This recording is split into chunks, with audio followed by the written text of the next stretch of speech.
For me, I still believe that this was actually real. I don't think it was fake. And he said it best.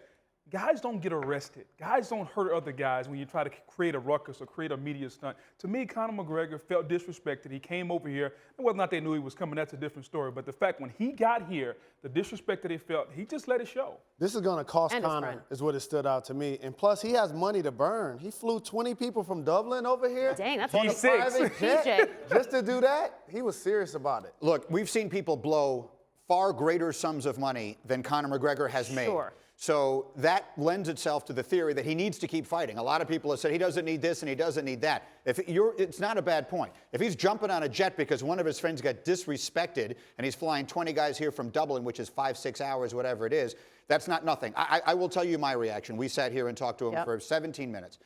I walked in the building this morning believing that the whole thing was a stunt. That at minimum they knew he was coming and he just took it much too far.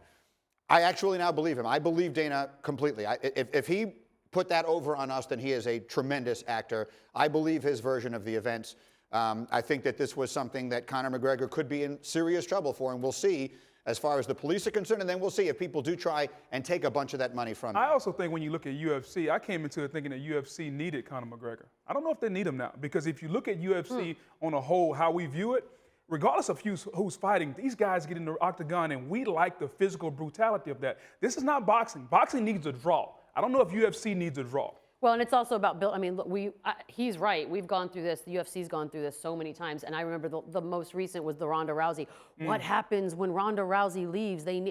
So there's always the next person coming. The one thing that stood out to me was, A, that he was not planning on helping him out, being anywhere near that courtroom. And the other thing was that Conor McGregor stays true to his brand.